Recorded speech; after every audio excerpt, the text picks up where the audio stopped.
Today's song is one that's very apropos for the fact that we just had a national election here in the United States, and elections are always a time where people have a lot of angst and anxiety about things going on in the world. And this song, It's God's Green Earth, happens to be an antidote for things like political, social, and ecological anxiety over worldly affairs, and worry and despair in general. Now, to begin with, I'm going to sing the song. We don't actually have a good vocal recording of it at this point. The recording we'll hear later is an instrumental from the Mystic Harp 2. But let me sing it for you here, and you can enjoy the lyrics.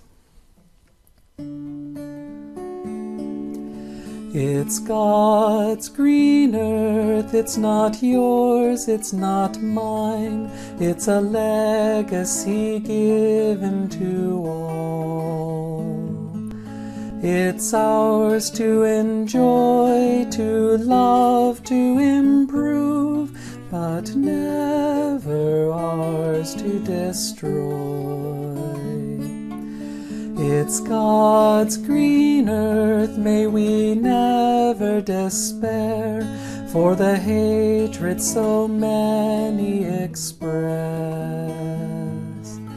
The tension they feel is wisdom's stern way of teaching those who transgress. Some men hate, some love, how little they see, the fruits they reap are the same. Hate all, you reap hatred, love all, you reap love. The joy is yours or the pain. Some men hate, some love, how little they see, the fruits they reap are the same. Hate all, you reap hatred, love all, you reap love. The joy is yours or the pain. It's God's green earth, it's not yours, it's not mine. It's a legacy given to all. It's ours to enjoy, to love, to improve, but never ours to destroy.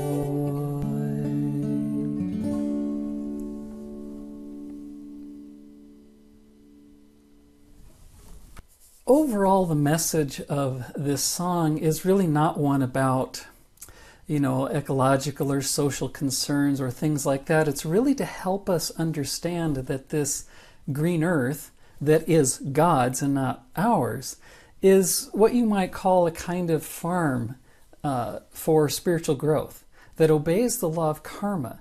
The way Yogananda described it in his book, The Essence of Self-Realization, he said, "This is the law of karma. As you sow, so shall you reap," citing Galatians 6:7 in the Bible.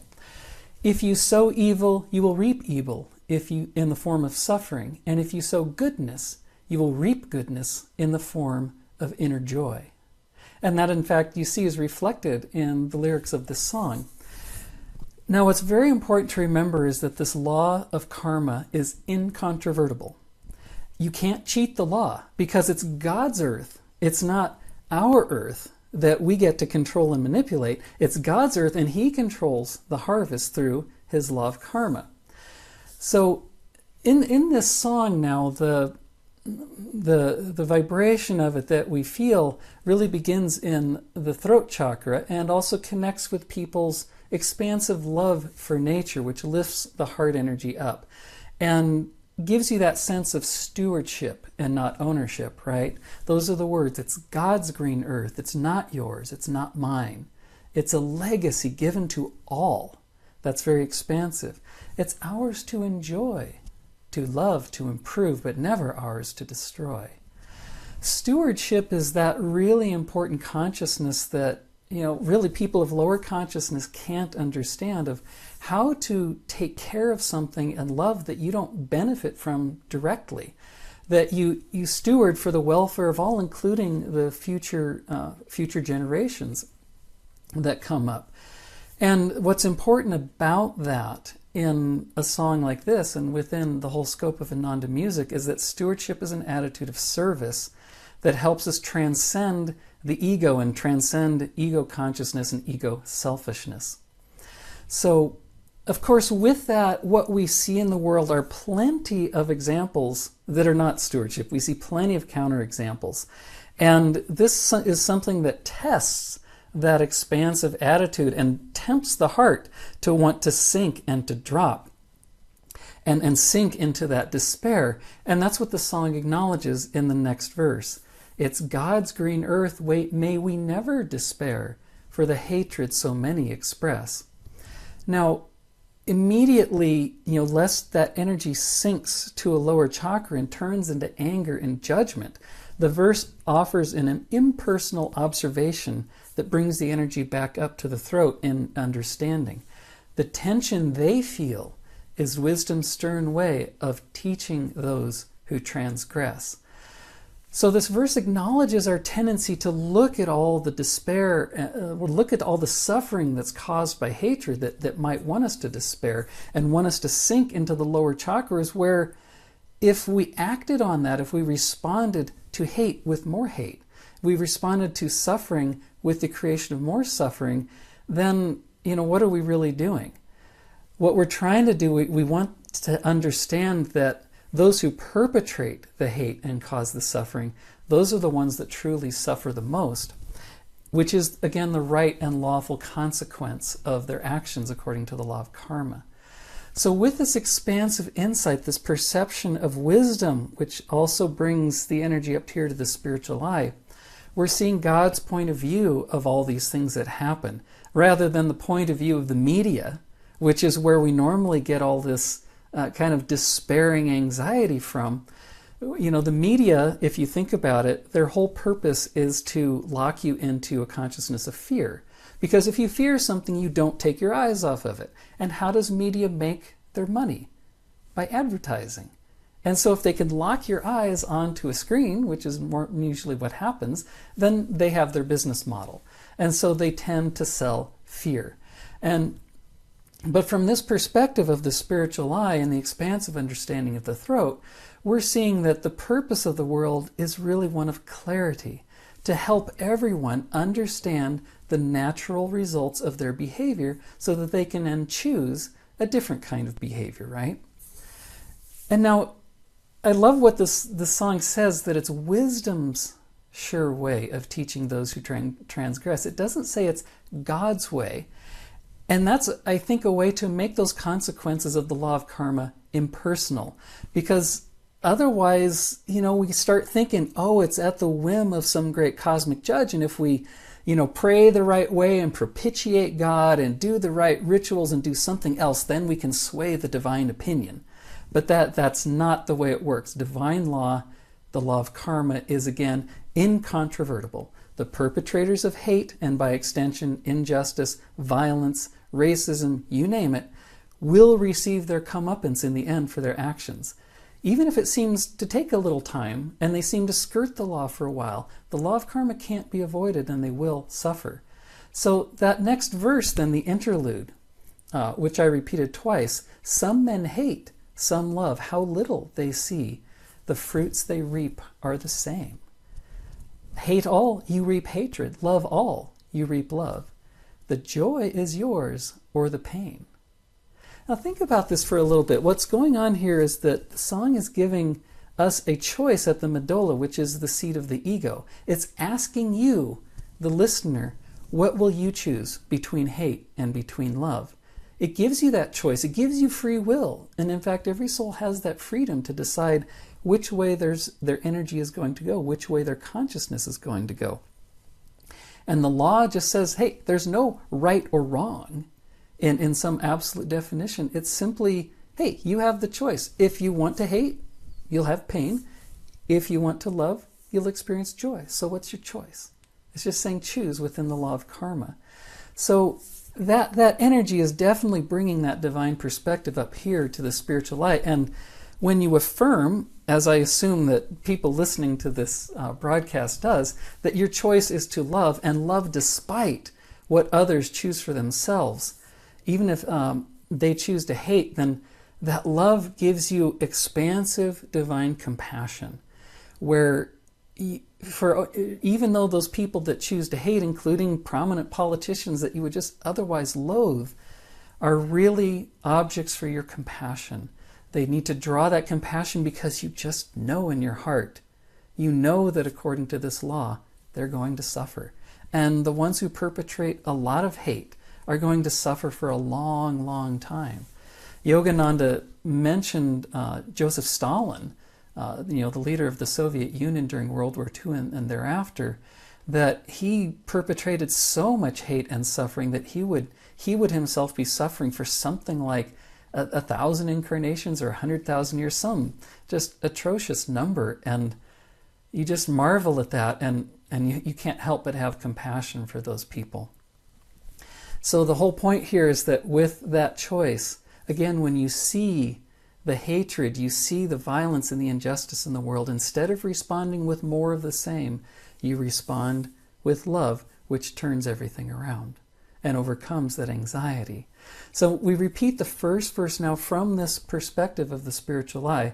And you may notice a theme actually in a lot of the songs of Ananda music, that we repeat the first verse of a song. The first verse often connects with some lower consciousness, a sentiment that's a little lower in the spine.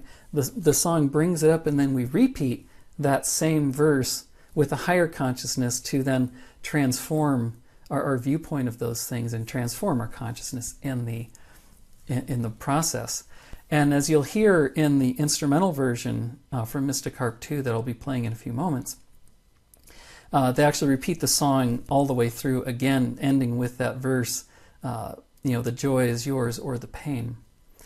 But basically, look, how can you have anxiety when you have this understanding? Because you know that everything, that there's a sense of peace that comes from knowing that the world is here to help people grow spiritually by letting them, again, bear the consequences, the natural consequences of their actions.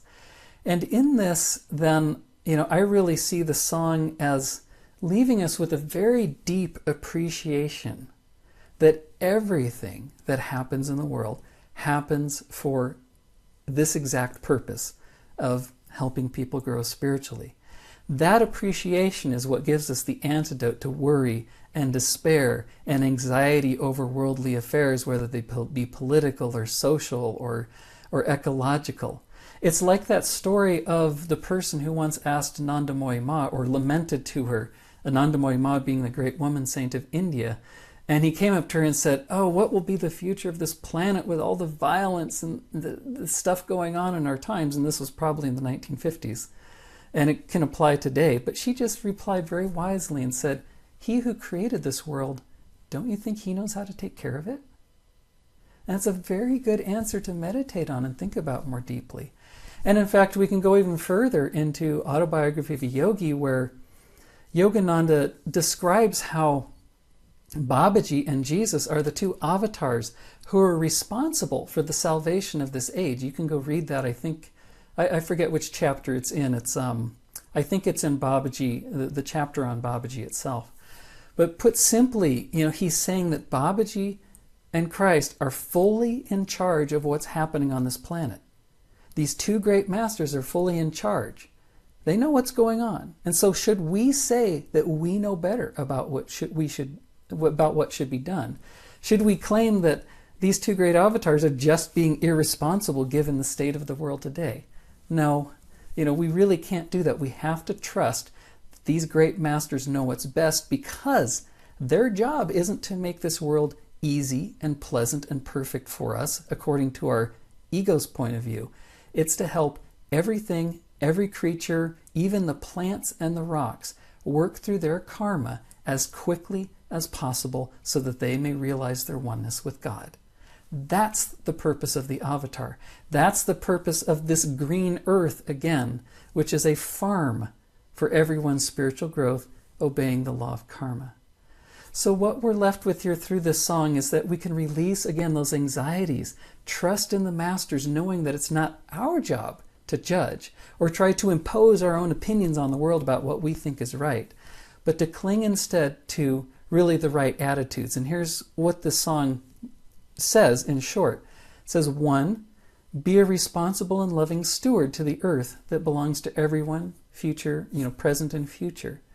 And then trust that the law of karma, 2, trust the law of karma is incontrovertible, that people will get their rewards, even if they seem to benefit in the short term. And therefore, 3, when faced with demonstrations of hatred, selfishness, greed, ignorance, violence, injustice, you name it, be compassionate for the suffering that those perpetrators are going to ultimately experience.